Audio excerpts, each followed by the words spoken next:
5월 14일 목요일입니다. 오늘은 열왕기상 22장 1절부터 마지막 52절까지 말씀입니다. 아람 예언대로 심판의 화살을 맞다라는 제목입니다. 아합, 불순종한 아합 예언대로 심판의 화살을 맞다라는 제목입니다.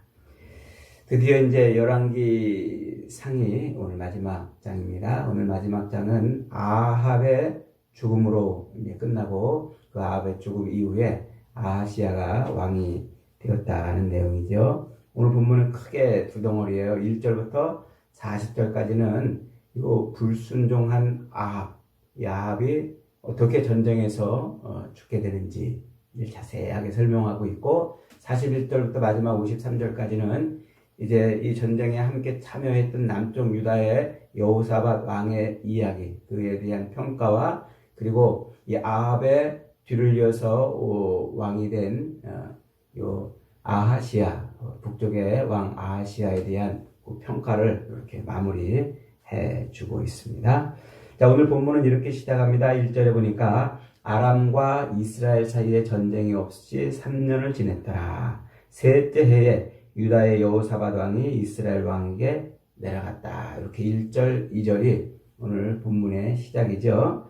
하나님께서 저 북쪽의 아람 왕을 죽이시기로 작정하고 북쪽의 이 왕인 아합에게 두 번의 전쟁을 승리하게 하셨어요. 그런데 이 아합 왕이 그 아람 왕 벤하닷을 죽이지 않죠. 오히려 그를 살려주고 그를 통해서 경제적인 이득을 취하려고 그럽니다. 그래서 벤하닷이 와가지고 막 살려달라고 빌면서 예전에 아람이 이스라엘을 침략해가지고 빼앗았던 그 성읍들을 다 돌려주고 저 다메섹에 사마리아 거리를 만들어주겠다 그러니까 아합이 벤하닷의 요구를 들어주고 그를 살려주었습니다. 그러자 엘리야 선지자를 통해서 하나님이 그 벤하닷의 생명을 대신해서 네가 죽을 것이다 하고 아합의 죽음을 예언하게 되죠. 자, 그렇게 해서 이 북쪽의 이 성읍들을 이스라엘에게 돌려주기로 했는데 3년이 지났는데도 벤하닷이 돌려주지 않은 거예요. 그 중에 길르앗 라못이라는 중요한 성읍이 있었는데 이곳은 전략적으로도 중요한 곳이고 또 이스라엘의 이 성읍 중에서 도피성이 있었던 바로 그런 성읍이기도 해요. 중요한, 역사적으로도 중요한 곳이고 또 종교적으로도 중요한 곳이고 또 전략적으로도 중요한 곳이고, 그래서 이 길르앗 라못을 도로 되찾고 싶어가지고 이제 이 아람과 아합이 전쟁을 지금 치르려고 계획을 하고 있는 것입니다. 그러던 차에 이 남쪽의 왕인 여호사밧 왕이 북쪽의 아합 왕을 찾아왔다고 오늘 본문은 이렇게 이야기를 하고 있습니다. 그러니까 이 아합이 여호사밧 왕을 이제 부른 거예요. 불렀어요. 불러가지고 느닷없이 저 길르앗 라못을 함께 치자고 이렇게 제안을 합니다. 이 남쪽의 여호사밧 왕이 이 북쪽의 사마리아 성으로 온 이유는 여러 가지가 있겠습니다만 중요한 이유가 있어요. 여기에 이제 실타래 꼬이듯 남쪽과 북쪽이 이렇게 이제 실타래 엉키듯 이제 엉켜가는 게 그런 장면 중에 하나입니다. 자, 이 여호사밧이 왜 북쪽의 아합 왕의 요청을 받고 북쪽으로 갔느냐면 저 병행구절인 역대하 18장에 가면은 힌트가 나와요. 역대하 18장 1절에 보면은 여호사밧이 부귀와 영광을 크게 떨쳤고 아합 가문과 혼인함으로 인척 관계를 맺었더라 그래요. 이 여호사밧은 하나님께서 아사 왕을 대신해서 유다의 네 번째 왕이 되게 하셨는데 굉장히 하나님의 은혜를 주셔가지고 번성해요. 힘도 강력해지고요. 그래서 거의 솔로몬의 영광을 거의 되찾을 정도의 그런 영광을 누리게 해주십니다. 그런데 느닷없이 저 북쪽 아합 왕하고 뭘 맺어요? 혼인 관계를 맺어요. 그래서 자기 아들 여호람하고 그 북쪽의 아합과 이세벨의 딸인 아달랴랑 결혼을 시켜요. 그래서 그 아합 왕의 딸을 며느리로 받아들이는 거죠. 그러니까 이 여호사밧과 아합은 사돈 관계가 되어버린 거예요. 그래서 이제 저 북쪽으로 이제 이 사마리아로 지금 아합이 부르니까 거기를 좀 갔다고 이렇게 이제 말을 하고 있는 거예요. 자, 이렇게 아합 왕궁에 여호사밧이 방문을 하니까 그 자리에서 아합은 대뜸 저 길르앗 라못을 탈환하자 이렇게 제안을 합니다. 길르앗 라못은 갓지파에게 속한 곳이기도 하지만 이스라엘의 도피성 중에 하나였죠. 그런데 이제 베나닷이 돌려주지를 않으니까 그걸 힘으로 이제 뺏고 싶었던 것입니다. 이런 갑작스런 제안에 여호사밧이 당황을 해요. 그리고서는 여호와의 선지자에게 그럼 물어보자 이렇게 말합니다. 그랬더니 이 아합이 400명의 선지자들을 불러가지고 이제 물어봐요. 그랬더니 그 400명이 모두가 다 왕이여 올라가세요. 올라가셔서 치면 왕이 승리를 거둘 것입니다. 하고 얘기를 합니다. 그러니까 여호사밧이 아니 저 선지자들 말고 하나님의 선지자한테 물어보자 그래요. 그러니까 이 아합과 이세벨은 바알 종교를 국가 종교로 만들면서 선지자들을 다 죽였잖아요. 그러니까 여기에 모인 400명의 선지자들은 거짓 선지자들인 것을 알 수가 있습니다. 그래서 여호사밧이 하나님의 선지자를 부르자 그랬더니 요 아합이 이물라의 아들 미가야가 있는데 그는 자기한테 좋은 얘기는 하나도 안 해주기 때문에 자기가 미워한다 그래요. 그래도 부르자 그래서 그가 왔습니다. 그래서 여호사밧이 미가야를 이제 불러서 하나님의 말씀을 듣고 싶어 하는데 미가야를 부르는 내시가 요 선지자들이 전부 다 왕한테 좋은 말을 해주니까 당신도 좋은 말을 하면 좋겠습니다 하고 충고를 줘요. 오는 동안. 그런데 이제 이 미가야가 나는 오직 하나님이 주시는 말씀만 전할 것이다 하고 이렇게 외치고서는 왕 앞에 드디어 섭니다. 그리고서는 왕이 이제 물어보니까 왕이여 길르앗 하면서 올라가면 왕이 승리를 거둘 것입니다. 이렇게 얘기를 하는 거예요. 그러니까 이 아합 왕이 저놈이 또 나를 놀린다고 네가 어떻게 해야 네가 바른 말을 하겠냐 이러면서 또 화를 내요. 그러니까 미가야가 놀린 거예요. 조롱을 한 겁니다. 올라가시오. 가고 싶으면 가시오.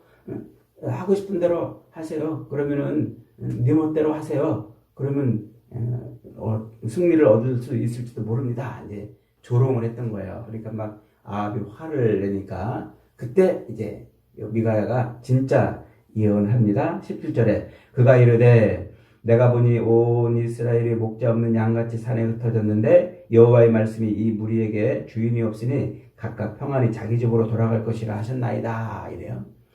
이스라엘에 뭐가 없으니 목자가 없어가지고 다 여기저기 흩어지는데 여호와의 말씀이 저 무리에게 주인이 없어가지고 각자 평안히 집으로 돌아가게 하자 이랬다는 거예요. 그러니까 무슨 말이에요? 이스라엘의 이 왕이 죽으니까 거기 이제 목자가 사라졌으니까 이제 백성들이 평안히 자기 집으로 돌아가게 된다 이 말이에요. 그러니까 이 전쟁에서 어떻게 된다? 아합이 죽을 것이다 하는 얘기예요. 그러면서 이제 19절로 23절에서 요 미가야가 자기가 본 환상을 이야기해 줍니다. 그 환상이 뭡니까? 자기가 오늘날 환상을 봤는데 하늘에서 어전회의가 열렸어요. 어전회의. 그래서 하나님이 보좌에 앉아 계시고 그 옆으로 이제 수많은 천군 만군들이 쫙 이렇게 이제 천사들이 앉아 있는 거예요. 그래서 하나님이 이제 그 천사들한테 물어봐요. 누가 가서 저 아합을 꿰가지고 저것을 죽음으로 이렇게 내모를까? 저 아합을 누가 가서 꿰가지고 길르앗 라못에 가서 죽게 할까? 이렇게 이제 물어봐요. 그랬더니 천사들이 이렇게도 대답하고 저렇게도 대답하는데 그 중에 한 천사가 이렇게 이제 대답하는 겁니다. 제가 가서 거짓 영을 그 선지자들의 입에 넣어가지고 그들이 전부 아합으로 하여금 그 전쟁에 올라가도록 그렇게 부추기겠습니다. 이래요. 하나님이 그래 그대로 하거라 이렇게 했다는 얘기예요. 그러니까 요 아합이 불러낸 선지자들 400여 명이 전부 다 뭐 했다는 거예요? 전부 다 왕이여 올라가소서, 올라가면 전쟁에서 승리할 것입니다. 이렇게 했다는 거예요.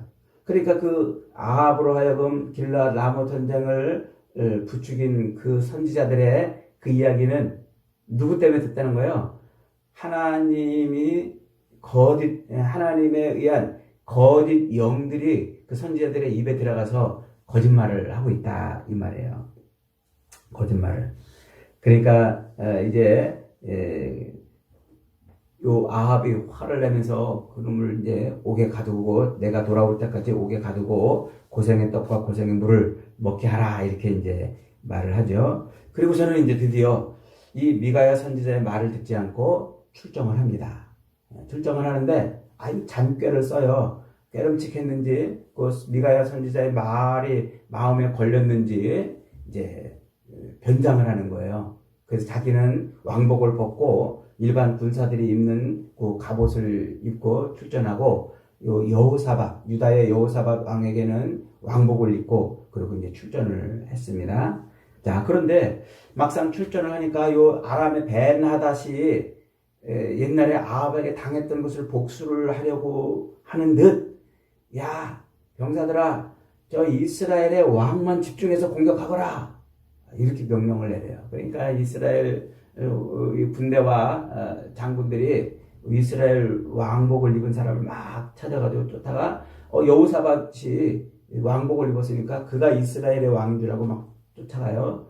그랬더니 이 여호사밧이 소리를 지르면서 걸음아 날 살려라 하고 도망을 치니까 저놈이 아닌가 보다. 그러고서는 이제 돌아가죠. 그 무렵에 아람의 군대 병사 중에 한 사람이 이스라엘 병사들을 향해서 이제 활을 쐈어요. 그렇게 무심코 화살을 한 방 딱 쐈는데 그 화살이 하필이면 누구한테 맞았어요? 변장을 하고 일반 병사로 변장을 하고 전장에 나온 그 아합에게 맞았어요. 그래서 오늘 본문이 뭐라고 그 부분을 설명하냐면 왕의 옷에 솔기를 뿌렸다 그랬어요. 솔기. 그러니까 갑옷은 이제 이렇게 화살을 맞고 칼을 맞고 창을 막는 그런 용도로 입는 것 아닙니까? 그런데 모든 것을 다 통으로 막아내면 이게 움직이기가 불편하잖아요. 그래서 다 이렇게 조각조각 비늘처럼 조각조각 이렇게 내가지고 움직임이 좀 자유롭게 갑옷을 이렇게 이제 만드는 건데 그 조각조각 난 그 조각을 서로 이어 붙이는 이음새 거기를 솔기라고 그래요. 그 솔기에 해피름은 박힌 거예요. 그래서 이스라엘 왕이 아합이 거기에 화살이 맞아가지고 도망을 치고 싶은데 병거가 군사들 틈바구니에 끼어가지고는 도망도 못 가고 그렇게 하루 종일 전장에서 피를 흘리며 죽어버렸어요. 끽소리 한마디. 오늘 본문에 아합이 끽소리도 한마디 못하고 그냥 죽어버린 거예요. 자, 그렇게 죽자 이제 병사들이 그 아합의 시신을 사마리아로 데려와서 장사를 치릅니다. 그리고 피를 얼마나 흘렸든지 그 병거, 아합이 타고 있던 그 병거 마차를 실로앗 사마리아 못에 가서 이제 씻었어요. 사마리아 못에 가서 씻었는데 그때 얼마나 피가 많이 나왔는지 개들이 와가지고 동네 개들이 와서 그 아합의 피를 핥았다 그랬어요. 이게 지금 나봇의 포도원을 탈취한 일로 말미암아 엘리야 선지자가 그렇게 죽을 것을 예언한 그 예언대로 지금 그대로 된 것이죠. 그러니까 베나닷의 생명을 대신해서 죽게 될 것이라는 예언과 나봇의 포도원을 탈취한 것으로 말미암아 개들이 그 너의 피를 핥을 것이라는 그 예언대로 그대로 예언대로 지금 죽었다고 지금 말하는 거죠.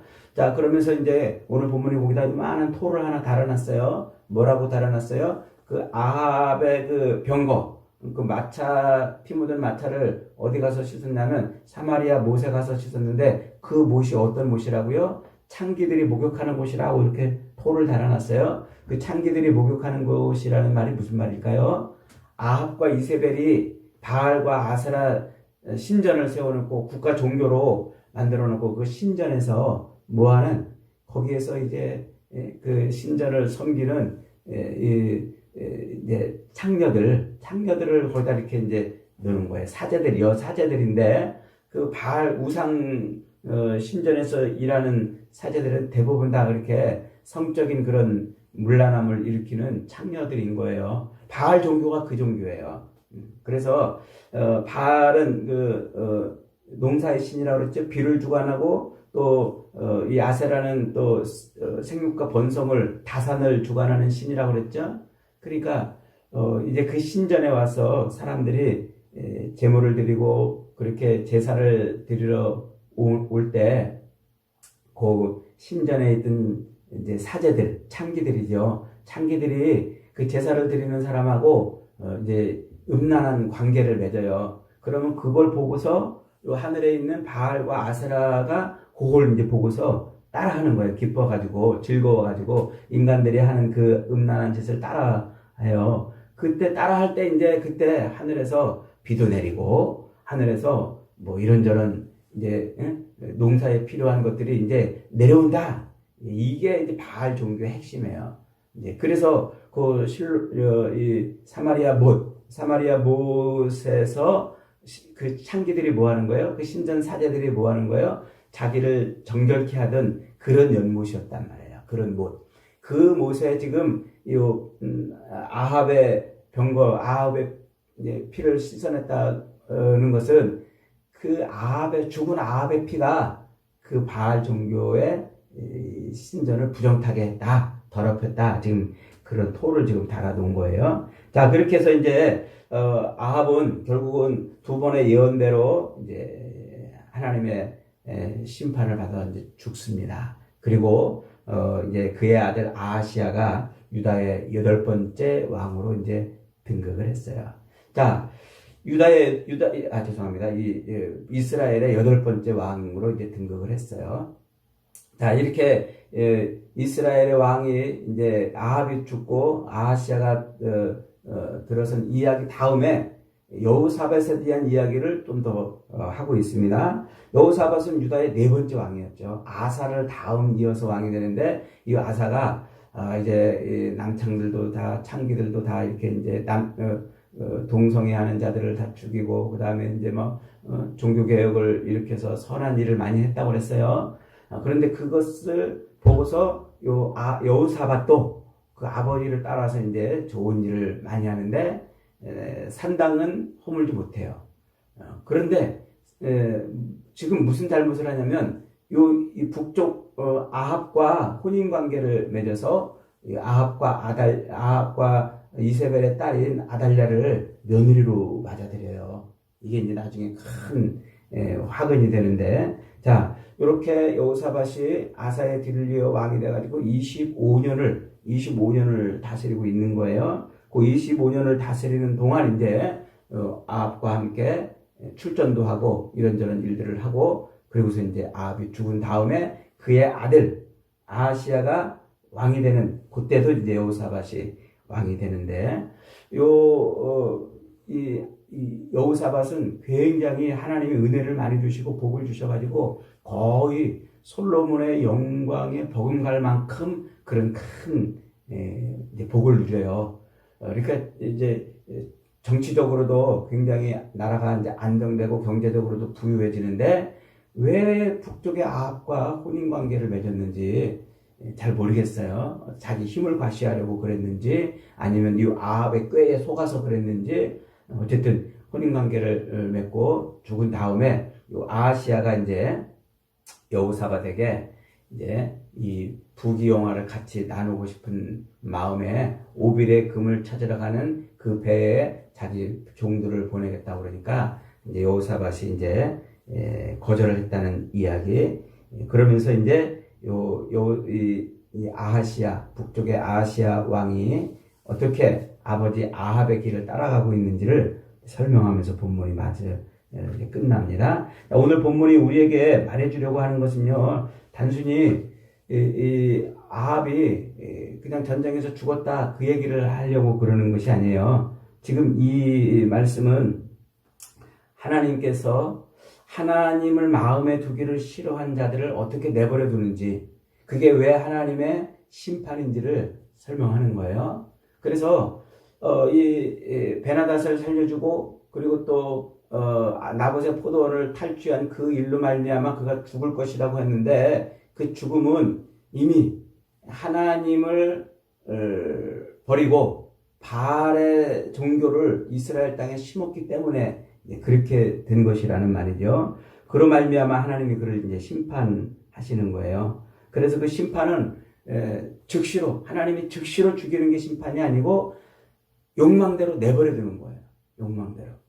그래서 로마서 1장에 사도 바울이 말하는 것처럼 하나님이 그냥 그들을 내버려 두심으로 말미암아 그들이 자기 욕망의 길을 가는 거죠. 그리고 그 욕망의 길의 끝자락은 뭐라고요? 그 끝자락은 하나님의 심판이란 말이에요. 그래서 모든 세상에서 벌어지는 이런 모든 일들이 다 우연처럼 보이지만 이게 다 하나님의 심판의 길이라는 거예요. 그러니까 세상에는 인간이 걸을 수 있는 길은 딱 두 길밖에 없어요.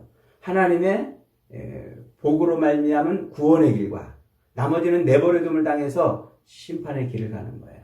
그래서 다 자기 욕망대로 사는 것 같아도 그게 다 하나님의 심판의 길이라는 거예요. 그래서 오늘 이제 이 본문에서 아합이 그렇게 전쟁터에서 죽게 되는데 희한하죠? 아합은 안 죽으려고 변장을 했어요. 안 죽으려고 변장을 해서 그렇게 나갔는데 오히려 그 변장한 것 때문에 죽음을 맞는 거예요.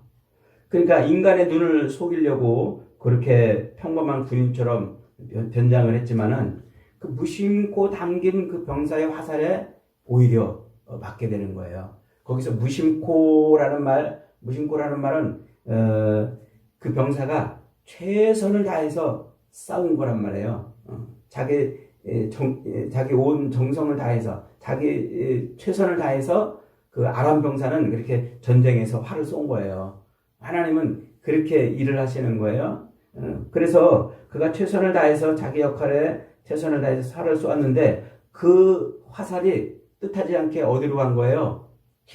뜻하지 않게 하필이면 그 많은 병사들 중에 아합에게 꽂혔어요.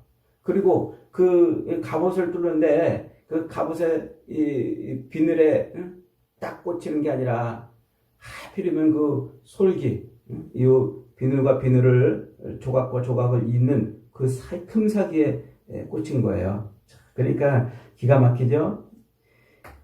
하나님의 섭리가 바로 그런 거예요. 0.1%의 그 빈틈을 노려서 인간의 그 빈틈을 노려서 하나님의 섭리가 진행이 되는 것이죠. 그래서 미가야 선지자로부터 죽으리라는 그런 말씀을 들었지만 회개하기보다는 오히려 인간의 눈을 속이고 변장을 해서 그렇게 자기 욕망을 채우려고 했지만 그러나 끝내 그는 하나님의 심판의 화살을 피하지 못했다.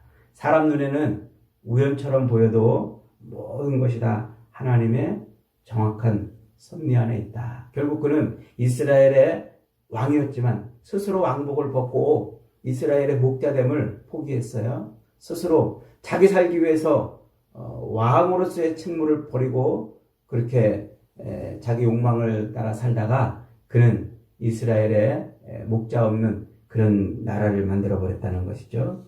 여러분, 하나님은 이 땅의 모든 일들을 하나님의 뜻을 이루기 위해서 섭리해 가시는 줄 믿으시기 바랍니다. 세상에 우연은 없어요.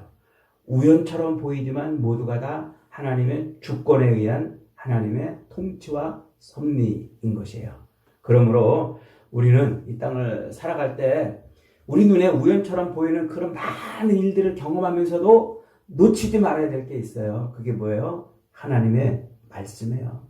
하나님은 시시로 때때로 무시로 우리에게 말씀하세요. 그 말씀이 이것이 하나님의 말씀이구나 하는 것을 깨닫지 못한다면 우리는 끝내 욕망의 길, 하나님의 그 심판의 끝자락까지 갈 수밖에 없는 거예요. 그래서 우리가 늘 말씀을 묵상하고 말씀을 공부하는 거예요.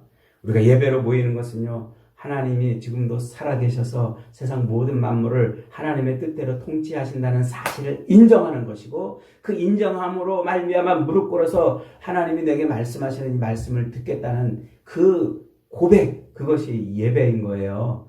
그래서 그 예배를 통해서 하나님은 우리에게 말씀하신다니까요. 그 말씀을 하심으로 말미암아 하나님의 말씀의 영이 우리 안에 오셔서 그 말씀이 하나님의 말씀인 것을 자꾸 증거해줘요.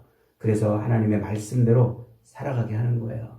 그러나 하나님을 예배하지 않는 인생은요, 하나님의 말씀이 임하지 않아서요. 하나님의 말씀의 영이 임하지 않으니까 그는 결국 자기 욕망을 따라 사는 거예요. 그러면 그 끝자락은 심판밖에 없다는 것이죠. 0.1%의 정말 한치의 오차도 없는 정확한 하나님의 심판으로 그렇게 끝나는 것을 말씀하고 있습니다. 여러분, 지금도 하나님은 세상을 통치하시는 분이십니다. 십자가가 그것을 증거해 주잖아요. 십자가를 볼 때마다 하나님이 지금도 우리 인생을 통치하고 있구나. 세상을 통치하고 있구나. 기억하십시오. 그리고 늘 하나님의 말씀을 들으려고 귀를 열으십시오. 우리 영혼의 귀를 열 때 성령이 하나님의 말씀대로 우리가 살아갈 수 있도록 이끌어 주시는 것입니다. 그런 은혜와 복으로 저와 여러분의 삶이 채워지기를 주님의 이름으로 축복합니다. 아멘.